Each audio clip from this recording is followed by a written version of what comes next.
everyone, I welcome you all to EBC, that is Alina Botany classes, and this is me Alina Khan, and today we are dealing with another algae, that is Hydrodictyon. In our last video we are dealing with Chlorella. So let's start our topic, that is Hydrodictyon.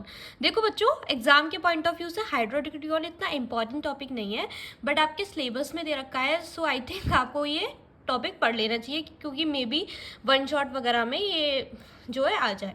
ठीक है, सो देखो हाइड्रोडिक्टियन जो होता है वो family हाइड्रोडिक्टिएसी का member है, और ये क्लोरोफाइसी इसकी क्लास होती है। मतलब क्लोरोफाइसी जो होती है वो इसकी क्लास होती है, इसका ऑर्डर क्लोरोकोकेस होता है, फैमिली हाइड्रोडिक्टियोसाइसी होती है, और जीनस हाइड्रोडिक्टियन होता है। So this is the systematic position of हाइड्रोडिक्टियन।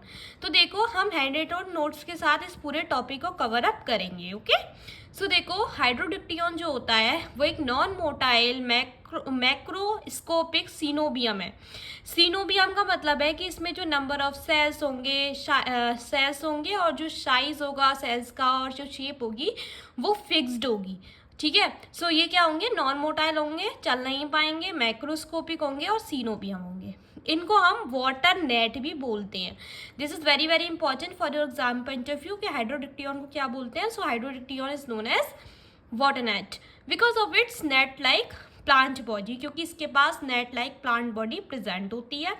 ये फ्री लिविंग होते हैं, फ्रेश वाटर ग्रीन एल्गी होते हैं। ठीक है, इनके जो सेल्स होते हैं वो पेंटागोनल होते हैं और हेक्सागोनल होते हैं। मतलब जो इनके सेल्स प्रेजेंट होंगे इनकी बॉडी में वो पेंटागोनल सेल्स प्रेजेंट होंगे और हेक्सागोनल सेल्स प्रेजेंट होंगे। ये हमेशा टेम्पररी और परमानेंट वाटर रिजर्वोयर में मिलेंगे। इनकी जो थैलस की जो लेंथ होगी, मतलब थैलस का मतलब है इनकी प्लांट बॉडी, तो इनकी प्लांट बॉडी जो होगी जो उसकी लेंथ होगी वो 4 से 6 सेंटीमीटर चौड़ी होगी और 1 मीटर लंबी होगी। This is the systematic position. Let's talk about the reproduction. So जो रिप्रोडक्शन होता है हाइड्रोडिक्टियन में सबसे पहला है वो वेजिटेटिव रिप्रोडक्शन।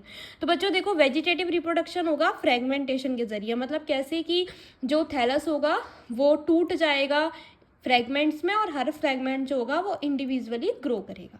अब फ्रेगमेंट्स में क्यों टूट रहा है, क्योंकि एक्सीडेंटल ब्रेकिंग हो रही है या फिर डेड एंड डिके हो रहा है सेल्स का, इस वजह से फ्रेगमेंट्स में टूट रहा है वो। ठीक है, so the coenobium splits into small fragment. जो सीनोबियम होगा मतलब जो सेल होगा वो स्मॉल फ्रेगमेंट्स में टूट जाएगा, जिससे न्यू कॉलोनीज बनेंगी वाटर करेंट्स की वजह से, और जो फिर क्या होगा, मूवमेंट होगा एक्वाटिक एनिमल्स का। ठीक है, तो ये हो गया वेजिटेटिव रिप्रोडक्शन। अब एसेक्सुअल रिप्रोडक्शन, तो एसेक्सुअल रिप्रोडक्शन होता है जूस्पोर्स के जरिए। सो जूस्पोर्स क्या है, स्मॉल है, यूनिन्यूक्लिएट है, बाइफ्लैजिलेटेड। जो जूस्पोर होते हैं वो स्मॉल होते हैं और यूनिन्यूक्लिएट होता है, मतलब सिंगल न्यूक्लियस प्रेजेंट होता है उनमें। बाइफ्लैजिलेट मतलब 2 फ्लैजिला उनमें प्रेजेंट होंगे। जितने भी सेल्स होंगे सभी जूस्पोर्स होंगे। All cells can form zoospore, मतलब जितने भी सेल्स होंगे वो सभी मिलके जूस्पोर का फॉर्मेशन करेंगे। जूस्पोर फॉर्मेशन से पहले पायरिनॉइड डिसअपियर हो जाता है। मल्टीन्यूक्लिएट प्रोटोप्लास्ट डिवाइड करके 7,000 से 20,000 तक सेल्स का फॉर्मेशन करता है। ठीक है, उसमें क्या होगा कि यूनिन्यूक्लिएट सेगमेंट्स बनाएगा। मतलब पायरिनॉइड मतलब 20,000 से जो मतलब 5,000 जो सेल्स बन रहे थे वो यूनिन्यूक्लिएट सेगमेंट्स बनाएंगे। अब यही जो सेगमेंट्स होंगे वो बाइफ्लैजिलेट जूस्पोर्स बनाते हैं। इसके बाद ये क्या करेंगे, ये डेंस कॉलम में फॉर्म होंगे और कुछ समय बाद ये स्विम करने लग जाएंगे फ्रीली। फिर mother cell wall not rupture, इससे मदर सेल वॉल रप्चर नहीं होगी। जूस्पोर जो होगा वो फ्लैजिला लूज कर देगा और अरेंज करेगा खुद को एक हेक्सागोनल पैटर्न में और पेंटागोनल फैशन में। Finally young coenobium autocolonies form inside mother cell. Finally क्या होगा कि जो यंग सीनोबियम होगा, ऑटोकॉलोनी होगी, वो फॉर्म होगी एक मदर सेल्स के अंदर। इसके बाद है बच्चों सेक्सुअल रिप्रोडक्शन। सो सेक्सुअल रिप्रोडक्शन में सबसे पहले हम इसकी थ्योरी पढ़ लेते हैं, उसके बाद हम सेक्सुअल रिप्रोडक्शन को पढ़ेंगे। सेक्सुअल रिप्रोडक्शन के डायग्राम को पढ़ेंगे, पहले थ्योरी पढ़ लेते हैं इसकी। तो देखो ये मोनोशियस होंगे। मोनोशियस का मतलब है कि सिंगल बॉडी होगी इनकी। ठीक है, सिंगल बॉडी पे क्या होगा, दोनों रिप्रोडक्टिव ऑर्गन्स प्रेजेंट होंगे। आइसोगैमस टाइप होंगे, मतलब सेम तरीके के गैमेट्स प्रेजेंट होंगे, मतलब मॉर्फोलॉजिकली और फिजियोलॉजिकली दोनों ही तरीके से जो गैमेट्स होंगे वो सेम दिखेंगे। वेजिटेटिव सेल्स 30,000 से 1,00,000 सेगमेंट्स में टूटे हुए होंगे। हर सेगमेंट बाइफ्लैजिलेट गैमेट्स बनाएंगे। गैमेट्स हमेशा जूस्पोर्स से छोटे होंगे। गैमेट्स पेरेंट सेल से लिबरेट हो जाएंगे, मतलब निकल जाएंगे, जिससे दो गैमेट्स एक साथ फ्यूज करके एक थिक वॉल जाइगोस्पोर का फॉर्मेशन करेंगे। जाइगोस्पोर डोरमेंट रहेगा विंटर के सीजन में।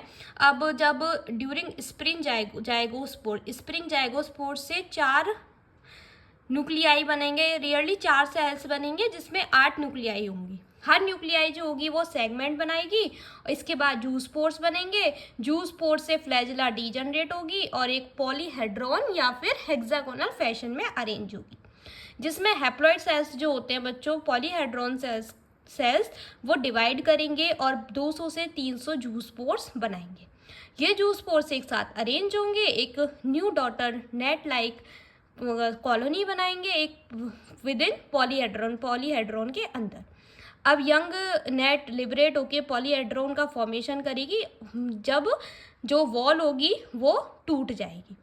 सो अब देख लेते हैं कि जो सेल होता है हाइड्रोडिक्टियोन का वो कैसा होता है। जितने भी सेल्स होते हैं हाइड्रोडिक्टियोन के सभी सिमिलर होते हैं। सेल वॉल सेलुलोज की बनी होती है। साइटोप्लाज्म जो होता है वो लार्ज वैक्यूल्स का होता है, यूनिन्यूक्लिएट होता है या फिर मल्टीन्यूक्लिएट होता है। यंग सेल्स के पास सिंगल पैराइटल क्लोरोप्लास्ट प्रेजेंट होता है, जबकि ओल्डर सेल्स के पास क्लोरोप्लास्ट जो होता है वो नेट लाइक होता है और उसके पास मल्टीपल पायरिनॉइड्स प्रेजेंट होते हैं। जो नंबर ऑफ सेल्स होते हैं सीनोबियम में वो फिक्स्ड होते हैं और व्हेन इट यंग, जब वो यंग होते हैं। मैच्योरिटी के दौरान जो साइज होता है सेल्स का वो बढ़ जाता है। तो ये तो हो जाएगा सेल स्ट्रक्चर के बारे में और ये हो जाएगा कि सेक्सुअल रिप्रोडक्शन कैसे होता है। ठीक है, अब हम इसके डायग्राम के बारे में पढ़ लेते हैं। डायग्राम नहीं, इसकी डायग्रामेटिक रिप्रेजेंटेशन के ज़रिए हम क्या करेंगे, जो सेक्सुअल साइकिल होगी हमारी हाइड्रोडिक्टियोन की उसको पढ़ेंगे। ठीक है, जो साइकिल स्टार्ट होती है वो होती है सीनोबियम में। सीनोबियम में क्या है, जो नंबर ऑफ सेल्स हैं और जो साइज है सेल्स का वो फिक्स्ड है। सीनोबियम से क्या होगा कि आइसोगैमेट्स बनेंगे, मतलब एक तरीके के गैमेट्स बनेंगे जो कि बाहर से दिखने में या फिजियोलॉजिकली दिखने में सब तरीके से सेम होंगे। तो ये इनका साइज भी सेम है और ये फिजियोलॉजिकली और मॉर्फोलॉजिकली दोनों ही तरीके से सेम है। इनके बाद इन दोनों ही आइसोगैमेट्स का फ्यूजन होगा, मतलब there will be fusing gametes and by the fusion of gametes the zygospore will be form over here. So zygospore बनेगा जिससे जूस्पोर्स बनेंगे। जूस्पोर से डाइफ्लैजिलेट जूस्पोर बनेंगे, मतलब 2 फ्लैजिला वाले जूस्पोर्स बनेंगे।